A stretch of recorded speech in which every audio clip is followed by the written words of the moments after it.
Hi, everyone. Thanks so much for joining us here on the Daily Racing Form YouTube. I'm Gino Buccola alongside Mike Beer with producer Lucia helping us out as we get you ready for a preview of a stakes race out at Gulfstream Park on Saturday. Before we head out to the Ginger Brew, I want to remind you all about the New Year's sale happening right now at shop.drf.com. 15% off all of your favorite Daily Racing Form products when you use that coupon code NEW2026. Let's take a look at the field for the Ginger Brew. A mile on the turf course here for fillies, newly turned 3-year-old fillies, as the calendar will have turned to January the 3rd. Looking through this field, Mike, I kind of thought that there were two horses that looked pretty good on paper that are going to take a lot of money. Sister Troyenne has now won 3 in a row. She won a stakes race on the synthetic at Gulfstream Park last time out. And then you have Spirit Doll, who won a turf stakes at Gulfstream Park, and she has won 2 of her 3. Her only loss came in the Grade 1 Spinway. I kind of started with those two on top as a top tier compared to the rest of the field. How'd you look at this one? Yeah, I agree with you. I thought they were the two most interesting horses. Spirit Doll, mostly just because it seemed like she just really jumped up in her turf debut last time. Sister Troyenne, been very, very impressive in her races. I thought she was the horse to beat. I even gave a pretty long look to Tide of Time, drawn to the outside. Yeah, really agree. well-connected filly. She's run well in both of her races so far, too. And she probably faced a better field than this one in New York last time. Let's take a look at the Timeform US pace projector. This is how they think the race will shape up. They don't have it looking like a lot of early speed up there. And they actually have Sister Troyenne sitting up front, Spirit Doll close to them. And I ended up going to Spirit Doll because I was kind of thinking Spirit Doll might be able to get in front of Sister Troyenne. But I think it just tells you that there's not many in here who are real need the lead horses who are going to be lining up. And if one of the favorites wanted to go, they probably could go and get a pretty solid trip up front. That was my take too. I mean, you might just get one of these, longer prices out there running to try to make the lead in here. I don't think that would be, super surprising because the two favorites, the 4 and the 6, they just feel like horses that they're more comfortable stalking paces than anything else. But, if not, if you watch Sister Troyenne's races in particular, I mean, she's a super handy horse. She could have been on the lead in either of her turf victories. They just didn't put her there.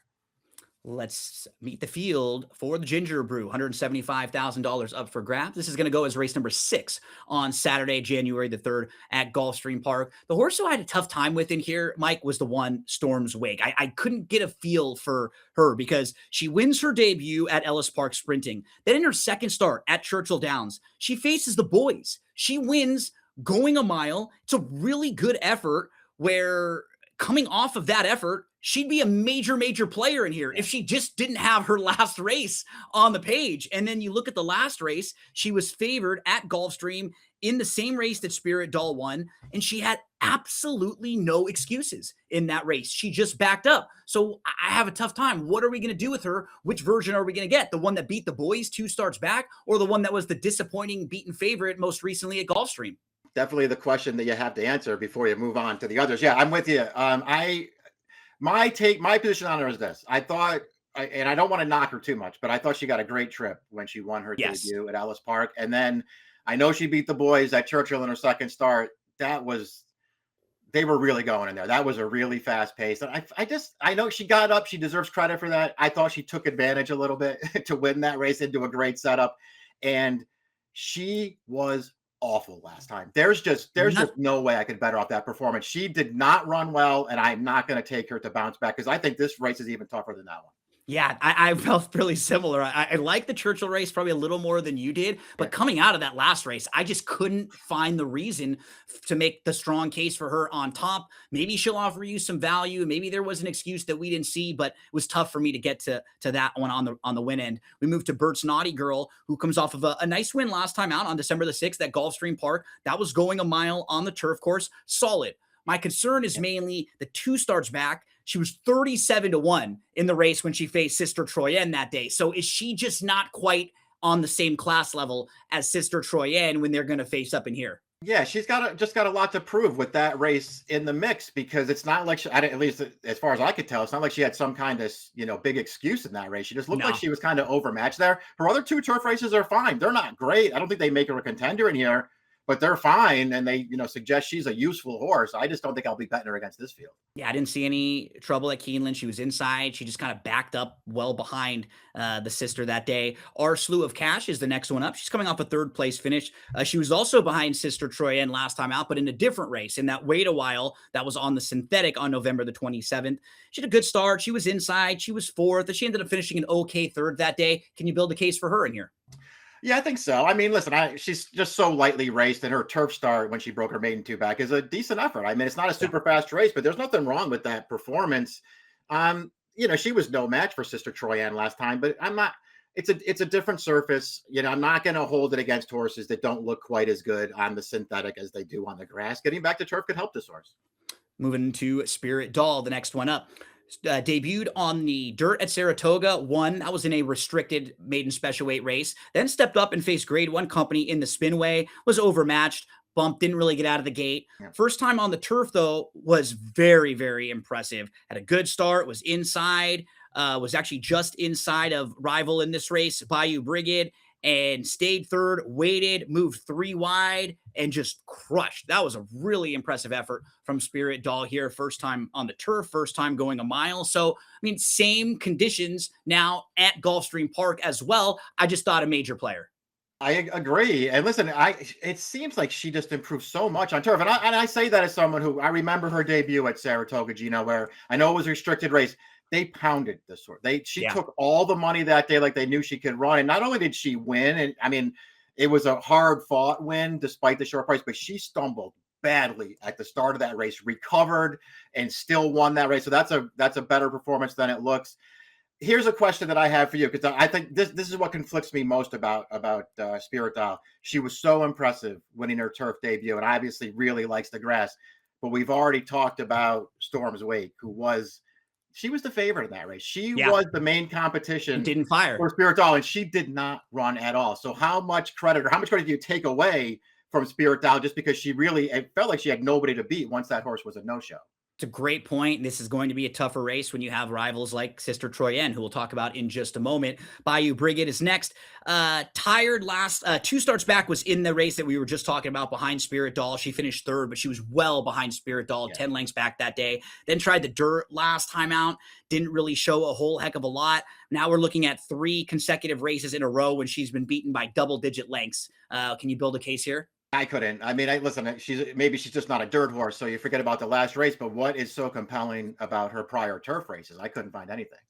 We move to Sister Troyenne, and you look at her overall body of work, it all makes sense. Her debut, she finished a good third. Ever since she was stretched out, she's won 3 races in a row.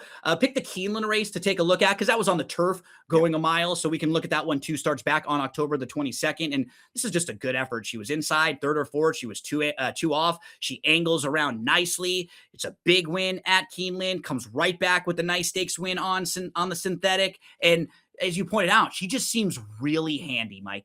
Yeah, both of her turf races look just like this, in hand at the start of those races, just to get a position up close to the pace, and then waits to get clear in the stretch and just steamrolls horses. And both of them, I mean, she just looks like she looks like a really mature 2-year-old. She's like a bigger, kind of good looking horse. So maybe she's just at this stage of the game just ahead of some of these other fillies, and we'll see how long it takes them to catch up to her. But I have no knocks on her. Each of her last 3 races, they're all good, and I think they all make her the horse to be in here. And she's not been asked at all in those races. She was geared down. She was winning by 3+ lengths in those races. So if you're worried that maybe she doesn't have overwhelming speed figures or anything, they weren't even asking her. She could have gone a lot faster and won those races even more convincingly if she had to, but she had no need to. As we move to Laigina, who didn't show a whole lot in the first 2 starts, but in that third start, tried the turf and really showed a nice step forward. Now, that was against a lower level maiden race, like a maiden claiming race. But I always take a look when you see improvement first time on the grass or first time on a surface, and when you stretch out a little bit. And that was the case for this one, who I'm kind of curious what kind of price she'll be. There's not that much early speed in here, as we were pointing out. And maybe she's one of the horses who they try to go with because showing early speed worked well for her last time out. That's how I looked at it too. I just feel like if they're going to run her here right off of the maiden win, they're probably going to go right back to the same tactics that they used last time, and try to go forward with her. We'll see if it works out. I recognize that she improved on the grass last time, but this is a much tougher test. Rounding out the field, Tide of Time, debut winner at Laurel, then tried Stakes Company at Aqueduct in the second start, was outside, it was about 2 or 3 deep, about 4 lengths off, moved in between horses, ended up in a 3-way photo for second. I thought it wasn't a bad effort. You see fourth on the page. If this horse finished second, it just looks a lot better on paper, right? So I wasn't going to be too tough for her in that most recent fourth place finish.